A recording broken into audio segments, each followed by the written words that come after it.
So let's start off talking about the quarterback position for the Pittsburgh Steelers. So the 2021 quarterback preview for the Pittsburgh Steelers. The Steelers, we already know that Ben Roethlisberger is going to be the starting quarterback for Pittsburgh this year. Now, if you are a Steelers fan like me, this is the time of the offseason where everybody starts to do their record predictions and they try to determine who's going to end up making it to the playoffs or not.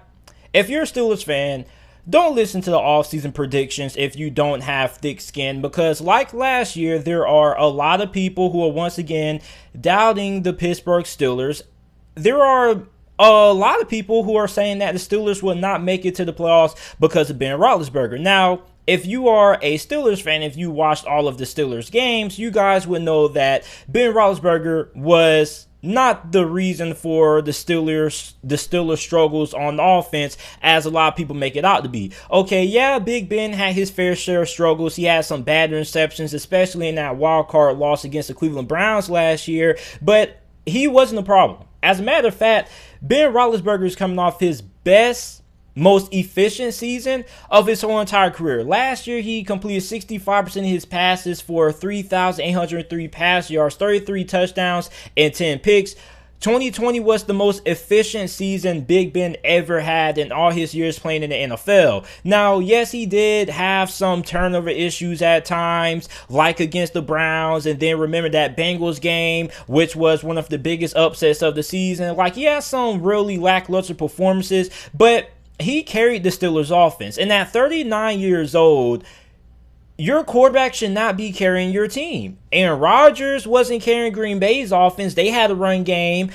Tom Brady didn't have to carry Tim Bay's offense last season. Drew Brees didn't have to carry the Saints offense last year. So when you're asking a 39-year-old quarterback to carry the offense that had no run game, an offensive line that was depleted by injuries, on top of that, you had really bad play calling from then at the time offensive coordinator Randy Fichtner. Ben Roethlisberger really had to carry the Steelers offense. Now, again, like I said, Ben Roethlisberger did have some bad performances, but he definitely is not going to be the reason why the Steelers missed the playoffs this year, if the Steelers even missed the playoffs this season. And I'm kind of annoyed that a lot of people keep making Big Ben the problem. The guy led the NFL in passing attempts per game. He nearly was throwing 50 times a game at 39 years old with no run game. And I find it odd that people make it seem like Big Ben is the reason for the Steelers wide receivers dropping 44 passes and 7 touchdowns that were dropped last year. How is Big Ben responsible for wide receivers dropping 44 passes and 7 touchdowns? I don't know. I guess they expect Big Ben to be the pass catch champion, I guess. But I'm just really annoyed with the overall perception about Ben Roethlisberger being washed up and he's going to hold the Steelers back from making it to the playoffs. Like, I really don't understand it, and it's not true. That narrative is so false.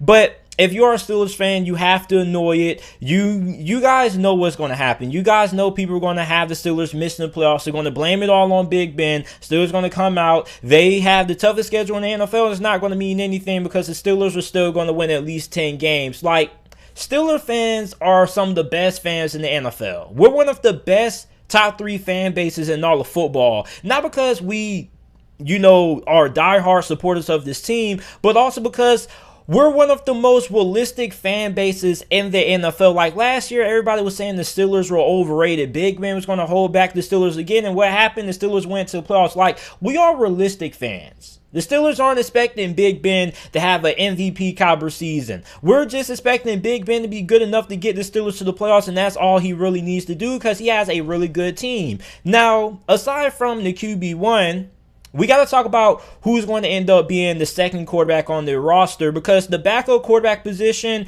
is going to be a main position to watch during training camp and preseason. We have 3 quarterbacks who are going to be competing for this spot: Mason Rudolph, Joshua Dobbs, and Dwayne Haskins. Let's talk about Mason Rudolph. Now, the overall consensus out there is that Mason Rudolph, as of right now, is the backup quarterback. prior to training camp. Now, the time I'm recording this is currently May 29th, so there's still a lot to be determined. But based on OTA reports and whatnot, Mason Rudolph probably is still going to be the backup quarterback heading into training camp. Now, Mason Rudolph had a pretty good Week 17 performance against the Cleveland Browns. The Cleveland Browns team that, by the way, was playing for a spot in the playoffs and did play all of their starters. He completed 22 of 39 of his passes for 56% completion percentage. He also threw for 315 pass yards, had 2 touchdowns in the interception. So he played really nice in that Week 17 performance. He definitely improved a lot over the course of last season in 2019. Now, Mason Rudolph, I'm still not really sold on Mason Rudolph. I still need to see a lot more out of him during this preseason, throughout training camp. But if you had to put some money down on right now who I think probably would be the quarterback 2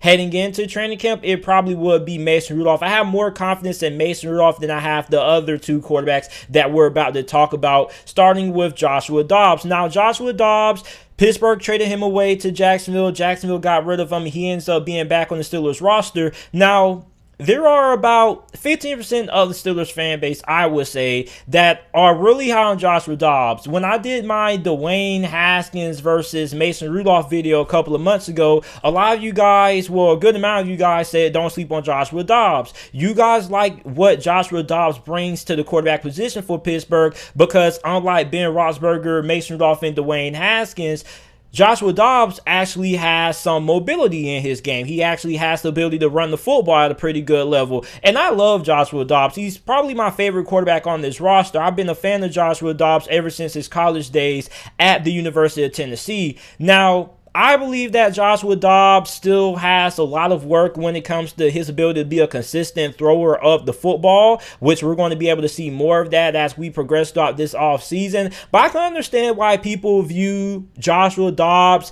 as a dark horse when it comes to being able to win that backup quarterback position. But the reason why I don't have a lot of confidence in Joshua Dobbs being in the mix for the second quarterback spot is because he already got beat out by Mason Rudolph once. Now, I'm not saying he can't, beat out Mason Rudolph this go around. But if he already got beat out by Mason Rudolph once, I think there's a strong chance that he probably could end up getting beat out by Mason Rudolph again. Like I said, things could change, but I still think that Mason Rudolph, as of right now, is a pretty better quarterback than Joshua Dobbs up to this point. Now, Joshua Dobbs does bring you some mobility, which I'm going to be eager to see if the new offensive coordinator and Matt Canada is going to be able to find some kind of sets to get Joshua Dobbs involved and being able to utilize his mobility. But Joshua Dobbs is an interesting case. I just have to see what he does through preseason because right now I don't think he's better than Mason Rudolph. I like his mobility, but when it comes to being able to throw the football,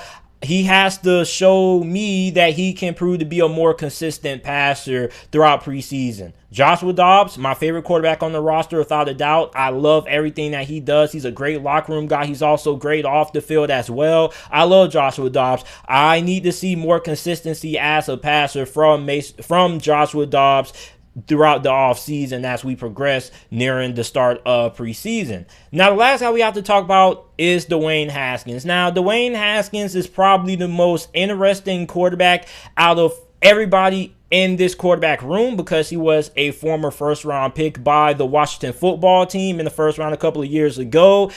A lot of people think he has a lot of upside. A lot of people are saying that he is Ben Roethlisberger 2.0.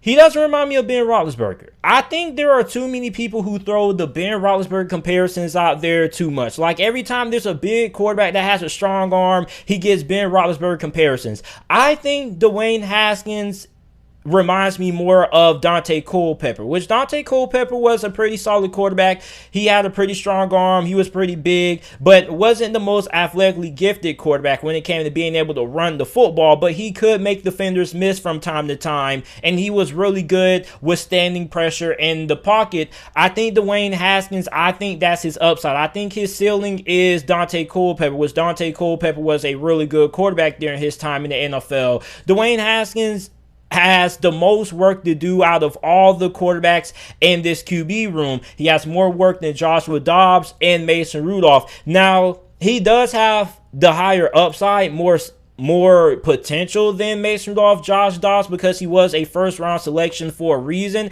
He does have a really good arm. He does have good size. He does have a little bit of athleticism, but his footwork needs some, improvement. His overall ability as a passer needs improvement. He also needs to get better when it comes to reading coverages. It's just Mason Rudolph is ahead of Dwayne Haskins. Okay? He also has more success than Dwayne Haskins as well. Joshua Dobbs, he still needs to improve, but I feel like Dwayne Haskins has more work than any other quarterback. He also has to prove that he has matured as well. Now, I'm rooting for Dwayne Haskins. I'm not a Dwayne Haskins hater. I wouldn't mind Dwayne Haskins being the future at the quarterback position for Pittsburgh, because then the Steelers won't have to waste a first-round pick on one next year in the 2022 NFL Draft. So I wouldn't mind Dwayne Haskins being the future at QB for Pittsburgh.